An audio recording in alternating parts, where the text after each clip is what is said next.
Hi there. Yeah, it seems a good portion of the world right now is dealing with sinus congestion and head cold, upper respiratory stuff, aren't they? Well, since I don't know what age your son is and what you have access to at home, I'm just going to shoot some stuff from the hip of things that we do when we get sinus congestion, stuff that you don't need, special equipment for, let's say. Number one, hydrate. Hydrate. Lots of water, because the more hydrated our respiratory passages are, the better they can clean themselves. They're actually made to be self-cleaning, but we need to keep them good and hydrated for them to be able to do that. And it helps be able to blow the snot out a little bit easier. And thinking along those lines, excuse me, a big steamy pot of water that you put your face over and put a towel over your head and sit and breathe that steam for a little bit. A couple of drops of eucalyptus oil in there would be nice too. And speaking of the eucalyptus oil, if you have that, or say some camphor, or even some of the mints of essential oils, some of the ones that are more, mentholy, put a few drops of them in a carrier oil or in just some lotion, and rub on your chest and your throat, even, like Vicks Vapor Rub. This is natural Vicks Vapor Rub. It's what our mom used to do, is she'd rub it all over us. And so that's kind of some homemade Vicks Vapor Rub, or if you have the real thing, rub that on too. What else? I don't know if you have a neti pot. We taught our child how to use a neti pot when she was pretty young. And if you have one, it's a great thing for flushing your sinuses out. Lots of people just use warm salt water, which is fantastic. It's good for your sinuses. We also put a little bit of colloidal silver and even a drop or two of iodine drops in our neti pot. And as far as diet goes, one of the things I was always told when I had sinus congestion by more natural healers was cut out your sugar and your dairy when you're having a lot of sinus issue. And we were told that back when I worked at the hospital too, for all of our chronic lunger patients that had constant phlegm, from their lung disease, is cut out as much dairy and sugar as you can, because that's producing phlegm, particularly the dairy. Dairy really makes a lot of phlegm. So if you can cut back a little bit on dairy and up the water consumption, with hydrating again, that allows your respiratory tract to be able to clean itself a little bit better. Nice hot shower, nice hot bath, always loosens that stuff up. And I always throw extra vitamin C at anything like that. So Laura was just giving some really good advice on how to help with nasal congestion. So if you're having issues with that, go listen to her and then come back here. Between a respiratory therapist and a nurse, we got you covered. Now, I have been on a pine needle kick lately. So she was talking about boiling some water, putting a towel over your head, putting in just some drops of eucalyptus oil, peppermint, something like that, and they're inhaling it. So I wanted to say that you can use pine needle. If you don't have your oils and you got some pine trees around, get you some pine needles, boil them, breathe them in, and that can help.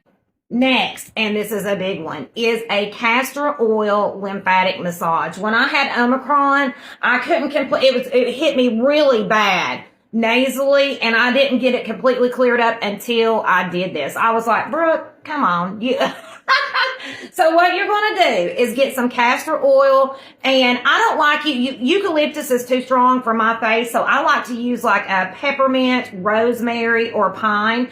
Do a couple of drops, mix it in some castor oil, get it good and going, and you're going to start right here at your clavicle and start massaging in circular motions, because right in here is where our lymphatic system is.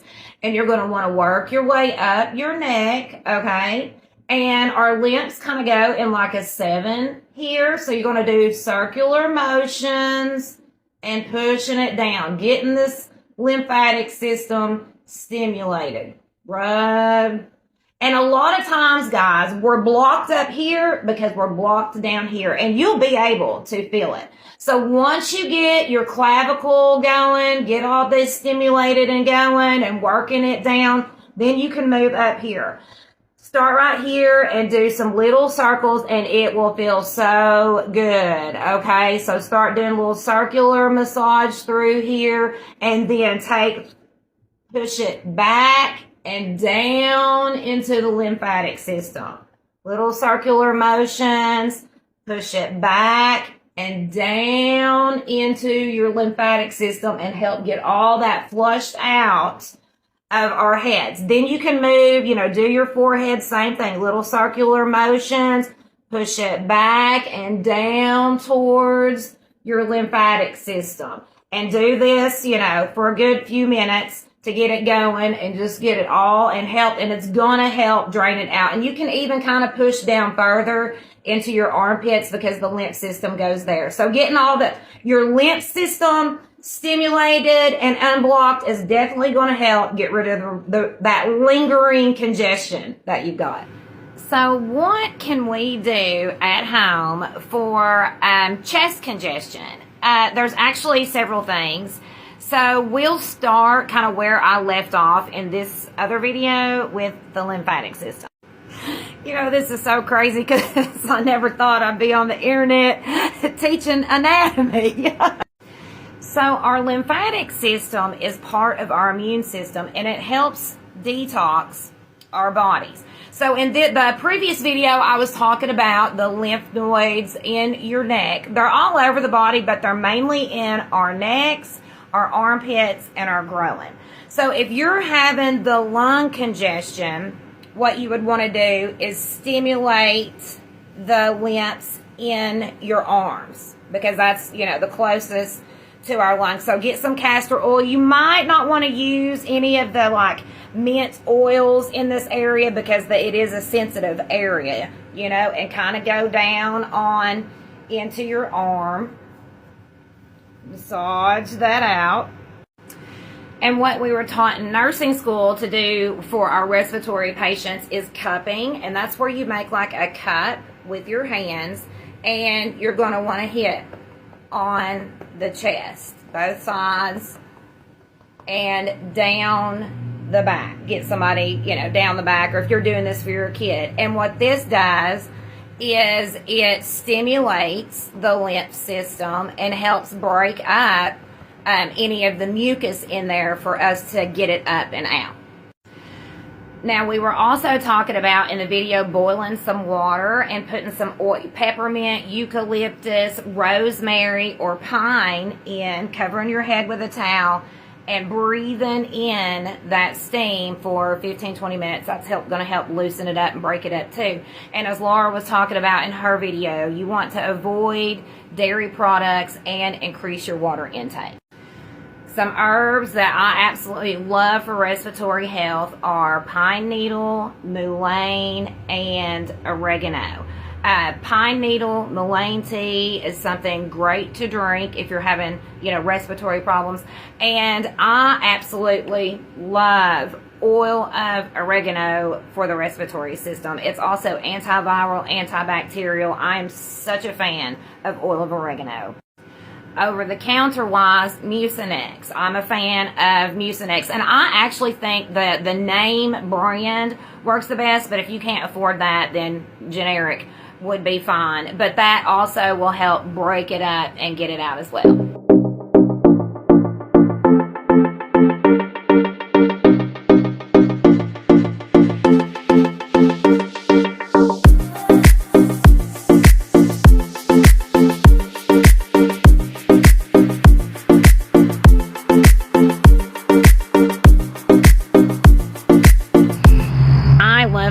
Because mullein is amazing for respiratory health. Discovered mullein last July when I had pneumonia, strep, and ro-ro.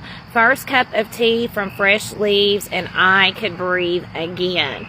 My husband and I, when we had ro-ro, I noticed it seemed to be hitting him a little harder because he had a cough and mine was more nasally.